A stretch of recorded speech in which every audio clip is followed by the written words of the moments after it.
Welcome to Community Conversations. I'm your host, Steve Mantis, and my guest today is Thunder Bay City Councillor Brian Hamilton, representing McKellar Ward. Yeah. Welcome, Brian. Hi, Steve. How are you? Good. Thanks for having me. Thanks so much for coming on the show. So I'm focusing over the next couple months on some of the city councillors that are newly elected. Great. Well, who'd you have on so far? Well, I had Mark Bentz. Great. But it was the 50-50 because he was newly elected, but he had served previously. He's done his time, yeah. Yeah. So it's like, oh my God, you're now elected. Yeah. How's that working out? But before we get to that, Yeah, for sure. tell us a little bit about your own background. Did you grow up in Thunder Bay, or how'd you end up here? Or? Yeah, I wasn't born in Thunder Bay. I come from Thompson, Manitoba. So lived up there I think I went to JK. It's kind of hard to remember. I moved here with my big brother and my mother in 1980. Took our very first steps in Vickers Park, the very first place that we touched down in Thunder Bay. And went to school, Ogden, and my mom met my stepdad, and ended up Sherbrooke, Agnew, kind of a Northwood consecutive run of schools, and then graduated from Churchill in '94. 95, moved out to British Columbia, traveled around the world for 10 plus years, and started a business, Red Earth Imports, eventually the Bean Fiend, closed my import company. Got into the festival arena with the Buskers Festival, and got into politics with the Bay and Algoma Business Association, and now into elected politics. So here I am. There's politics in all kinds of spheres, aren't there? Yeah, oh, for sure. It's all political, really. Come on, because as a business owner, really, you're tuned in with what's going on, because everything matters to your business. Businesses have either thin, profit margins, or you're very sensitive to your customers' needs, and we're all affected by politics. So I always wanted to make a difference, and I do it with my business now as a great venue to bring community together, and now have the platform of City Council to broaden the spectrum of that influence. So. Well, let's keep with a little bit with before you came to City Council, and your business is in the Bay and Algoma area. Yeah. Now, this is one of the Renaissance areas in Thunder Bay. It sure is, yeah. What's that been like, and has that been a focus for the area, or how did it get to be like it is now? I think you have a lot of entrepreneurs with amazing community spirit that are in that neighborhood. First of all, the reason why the impetus for the growth, I think, was the trifecta of the cultural associations in that neighborhood. You had the Finnish, you had the Italian, and the Scandinavian heritage, and that was like a big impetus of why we got to where we are. You had the introduction of and then there's Felino's too back in the day, and that was a big community hub for a lot of local leaders. Ken Buchanan, all kinds of people from every spectrum of walk of life were going in there, and we saw that when we opened up Red Earth right next door. The owners of Calico were one of the big beginners of kind of softening that neighborhood and making it that walkable, easy place and safe zone to be. And then the Madhouse was there for a while, growing season now. So that area was created largely from the strength of the enthusiasm of the entrepreneurship. I think. For sure, I think I'm a part of that as well. And then what happened in about 7 years ago, the city had a plan to kind of come through. They shut us down for 2 years. They gave us with this beautiful streetscape. We got this excellent road, wide sidewalks. It hurt for a couple of years, I'm not gonna lie, but in the end, we had these big walkable sidewalks, we had benches, and so on top of that enthusiastic entrepreneurial spirit, now we had this beautiful brand new street to host people and be a venue for people to come in. So it's been fun to be a part of it. Fireweed, Authentique. I mean, I could go on. The business community there is quite tight and strong. So, kind of building on that, it's what we talk about in terms of quality of life and safety.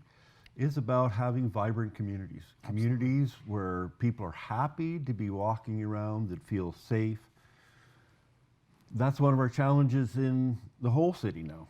So now as a city councillor, do you see yourself trying to take what happened in Bay and Algoma and spread that further? Is that one of your... Of course.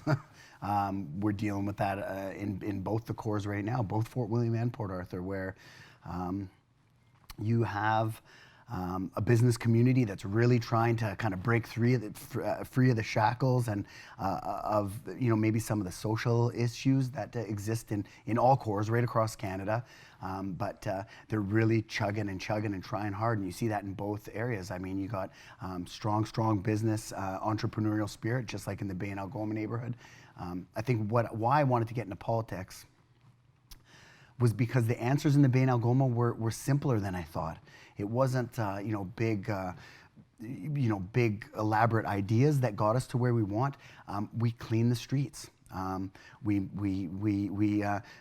cleared the benches so you could sit down in early spring before any other benches. The business owners are doing this, or who? Well, yeah, business owners. It was funny when I first opened up Red Earth.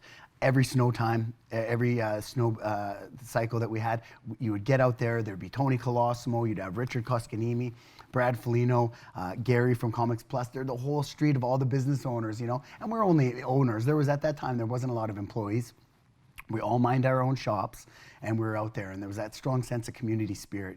Tony Colosimo used to, who owned Colosimo's Music, of course, used to make ice candles for like the whole neighborhood, and we'd have like a little bit of Bailey's on Christmas Eve all together, and it was like it's always been there. I think it's the kind of the nature of the area, but that we all took care of our little areas and our business frontage, and that didn't have a small impact. That was very impactful.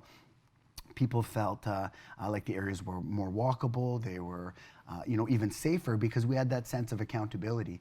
The challenge with the downtowns sometimes is you can have businesses that are vacant, that nobody's taking care of that area.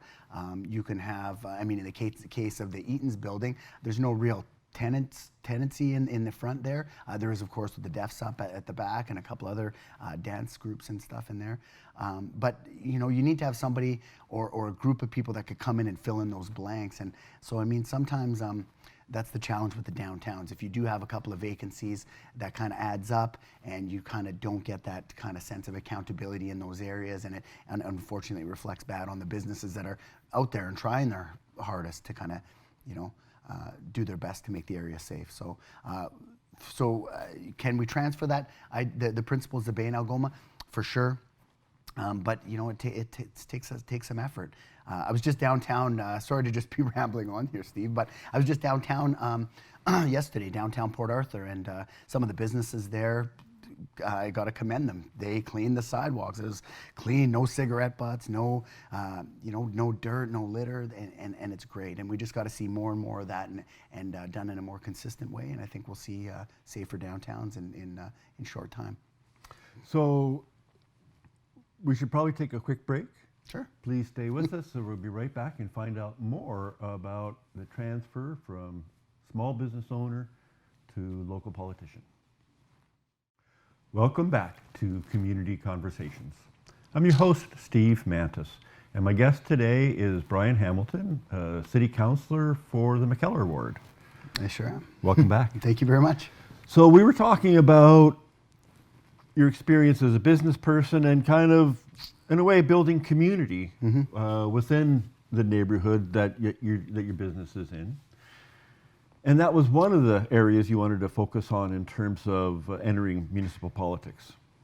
So what are some of the other reasons why you chose to run, and now successfully, and now you're a city councillor? Give me some of that background. Again, just the same like what we were talking in the first segment about the small things that we miss sometimes. I've done some outreach work with homeless people downtown, and the first time I even approached that whole issue, I didn't understand it, like many people, and there were so many things we took for granted. I remember one time, sharing a sandwich with someone, and they didn't have a chair to sit down, and we take for granted, just the simple things. So I think, one of the things I really want to focus in on, and I think what we miss sometimes, and I think other communities that I've been certainly have got it right, is the small stuff. People feeling like someone is listening to them. We kind of have a deficit of trust in our community through all kinds of facets of it. And I think that the electorate, it's never been easier than now to communicate. So I wanted to come to politics because I wanted people to be heard, and I think people wanted to be heard, and I thought that I could be a conduit for how we can get that information from the deep recesses of the community, maybe from communities that aren't used to being heard or have been so disillusioned by the political process that they remain in the dark.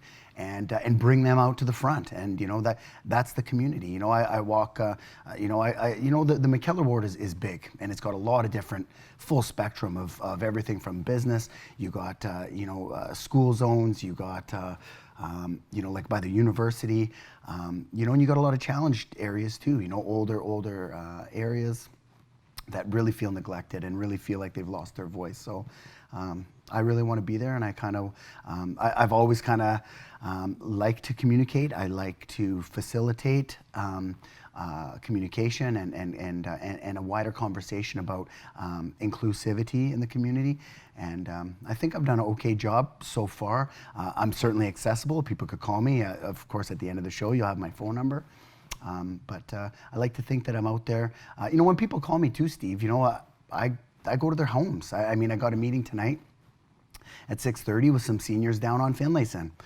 Super excited to talk to them about some of the issues in their neighborhood. We're going to have a coffee, go into their home.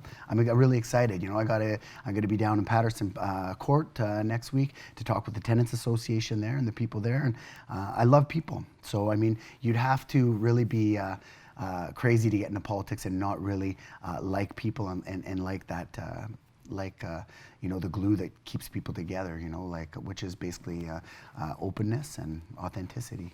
So you talk about you wanted the voice of folks that don't often get heard to be heard. So how does it actually work? So you're going to go talk to these seniors tonight. What do you do to help that voice go to the next step? People, we had our first strategic planning meeting, and the issues were from my ward that, of course, canvassing all summer, that I learned all about in all different, from north to south. They were not shared around the table. We have very specific issues at in the the McKellar strategic Ward. planning. Absolutely. So, Okay. Some of my issues. So I knew from that very first meeting that I was going to have to fight for our issues. So for me, they were commonplace. It was like, we got issues, of course, with, poverty. We got issues with addictions, and those are issues are right. The addictions issues is certainly throughout the entire city. But we got issues with the economic issues, transportation, mobility issues. But a lot of the issues that we had in the McKellar Ward were specific to our ward, and I knew I was going to have to get in there and fight for it. So when I'm going to meet these people tonight, they're going to speak to me, and I'm going to hold that information. So when it comes time, when we're discussing something in a wider setting with committee of the whole, or I'm talking to each councillor individually, I'm going to carry those words with me. I'm not going to, listen to them and not kind of. I'm going to listen to people, and I'm going to make that part of my own, how do you say, like my own reality. Because when you listen to someone in a heartfelt way, you're going to naturally pick up on really what they're saying and the true meaning behind it. So. Yeah, and I hope to bring that to the council table. And so how do you mesh that with your own opinions and views? Before you even, started kind of reaching out to get the voices, you already had your own ideas. I did. And so how do those two interact? Well, when you enter politics, all the things that you thought you knew gone.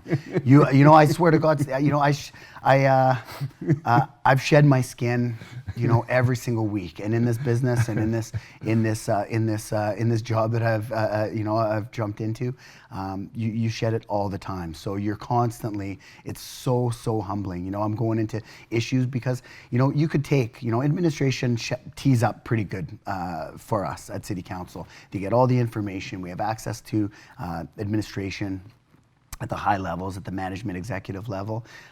But the real data that I like to utilize is out in the community. So, I mean, I still knock on doors. I talk to people. I share emails, take phone calls. Yeah, I'm trying to just, you know, so my opinions are kind of being formed as I kind of am moving through this position. So, you know, I still feel pretty green at it, you know, 5 months in, and I'm still learning a lot, so. So coming out of that now, where do you see your priorities are in terms of bringing those voices to the table at City Hall? Do you have a few priority areas you're going to focus on? Youth, for sure. We need to create recreation opportunities for youth. Like, I mean, there's a lot of talk lately about us building a multi-turf sports facility, and that's certainly one of our high priorities. Like, we don't have anything right now, so 8 months of the year, plus, we got no place for kids to go play soccer or run around or do football or any of that stuff. So we are going to make sure that we get that. So that's like a high priority for me personally, as well as the kind of soft service programming piece. You know, there's a lot of kids. I met with the principal of Ogden very recently, and learned that, you know, the kids there are really interested in recreation. They go over and above and out of their way, and like you know, those kids have a hockey program. They go once a week religiously down to Fort William Gardens, and it's like the absolute peak of the week for those kids. And so I'd like to help be part of fostering more and more of those opportunities for those kids. So that's one priority, and another big one would be the downtown revitalization. So I'm working on some capital projects with our engineering department, working with the Downtown Business Association, particularly in the North Core, and trying to get those roads, you know, into good shape and get some new sidewalks down there. So that's also another priority. Now, you talk about youth, and you've just been through the budget cycle, and we'll come back to that, but that's where some of these big decisions are made. Yes. And you have many competing interests. And you've mentioned already there's some that you're going to kind of push for, other councillors are pushing for others. Mm-hmm. And how do you balance those priorities? Now, this is a big question, and so I'm going to have you to think about that, because we're going to take a short break and we're going to come right back with how do we make those tough decisions. Welcome back to Community Conversations. I'm your host, Steve Mantis, and my guest today is Brian Hamilton, a city councillor in Thunder Bay, representing McKellar Ward. So we were talking at the end of balancing the different priorities, and around youth, and I've asked this of a number of councillors over the last couple of years. It seems to me, if we prioritize youth, there's going to be a big payoff down the line. Mm-hmm. Certainly around safety, around engagement, around employment, mm-hmm. and income, all that stuff. But we've seen over the last 25, 30 years, a real challenge that we don't have enough money to do the things we need to do. Mm-hmm. So back when I was a younger person, mm-hmm. we had 150 playground supervisors in the summer. Mm-hmm. Now we're down to about 10 or 15. So you kind of go, okay, over time, that priority seems to have lost out. How do we ensure that we can both fix the streets and provide recreation and support to kids? That's a great question. And that's ultimately the challenge that we face, you know, as a municipality. There's one really important thing that I'd like to point out, which is the economy. You know, I'm a small business person, and I don't have to tell any other small business person out there that we get sponsorship letters on our desk all day long, all day, like, 15, 20. I mean, as do a lot of board of directors. They're looking, hey, I want $100 for this, or 500 this, or I'm having a shag, or I'm having a fundraiser. When we do good, when my business does good, we give. We pretty much give everything that we have to help enrich the community and help the community. That said, when the economy is doing good and people are doing good and people are spending money, there's a great opportunity for businesses to give back. And you see, you're seeing a little bit of corporate stewardship. Your Jumpstart program with the Canadian Tire on a corporate bigger level, and that's a great program. You see even like Our Kids Count. A lot of programs are being funded by the private sector in a lot of cases. Certainly, we give whatever we can whenever we can. I mean, we did that community coffee card, and that was private sector coffee shops all pitching in. We were able to raise like $30,000 for the Canadian mental health. So that's another way that I mean, maybe in the future, like that, a robust economy is able to kind of give back just naturally and organically, because private businesses do want to be part of the solution. But if we are constantly asking them to just give more into the general tax revenue, so that we could implement these programs, that's a bit of a disincentive for them to get as engaged as they would like to be.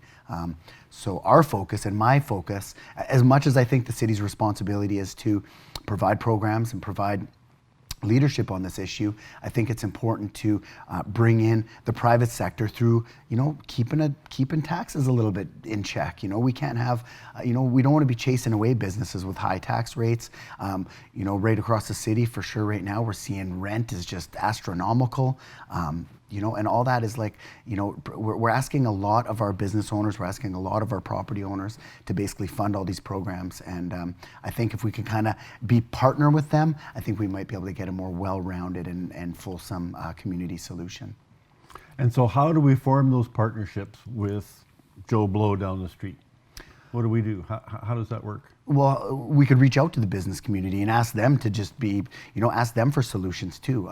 Right now, the business community is asking for safety, security, and a little bit of partnership with the city. So, I mean, that could come in, again, to the simple thing of communication. Sometimes, our administration is not always going to be the best and most suitable person to communicate with our business associations.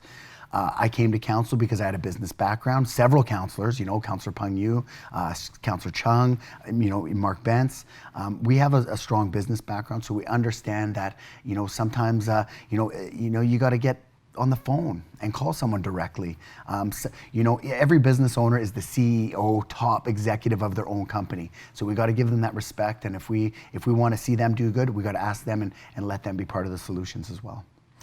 So what about in the neighborhoods? And I'm thinking now, 7-8 years ago, I got involved in the Pixton Blucher area and helped start a community group. With $6,000 that came from DSAB, kind of through the city in a way, but that was the funding. Mm-hmm. And then offered a free space.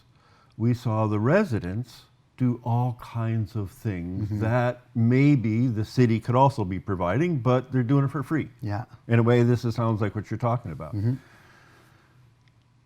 But how do we do that in a way so that those community groups that want to do stuff to really make life better for their kids have enough support from the city?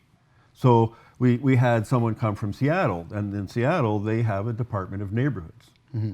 They see that putting resources into the neighborhood is going to pay off big Absolutely, down the road. Yeah. So how do we do that? I mean, reaching out. I mean, the other day I went to Evergreen. Linda Bruins does the Evergreen project. Very similar to this exactly. Unit 16 that you're talking about, which exactly. is still ongoing. And I've been part of projects there. And do you know who's actually doing the heavy lifting out of those places is the kids themselves. Yeah. You go to these places and the kids are like the best volunteers. I mean, they want to be involved. They absolutely do. So we have to create the avenues for them to do that. For sure. And this is one way that we've done it through our community city rec department through engaged city councillors that want to be part of the solutions as well, and kind of bring. But the funding hasn't really come through from different various forms of government until now. We just received a federal youth and inclusion grant from the federal government, up to $1 million a year, to go into exactly the areas that you're talking about and that we're discussing, and work on youth mentorship. Getting those kids to graduate high school. It's not just about we like the big challenge is what we're finding.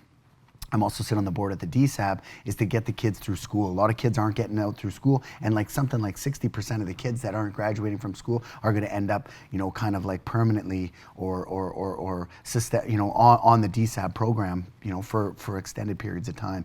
And we're going to have much better results with kids if they feel supported, and if they feel have the counseling and the support system there to help them graduate high school. And that seems like small for us. We've been out of high school for a long time, but for those kids, that's one of the most pressing issues, right? So they got stresses at home. We don't want to also have those stresses when they're at school, in the classroom or at these programs. Brian, we're out of time. If people want to get a hold of you, what's the best way to do that? They could call me directly on my cell phone, 251-2551, or email me. And I'm on the city website, bhamilton@thunderbay.ca. Thank you so much for coming on the show. Yeah, of course. And have to have you back to explore this a little bit further. I know, we kind of just took a little dip there. Thanks so much. Stay safe, and we'll see you again next week.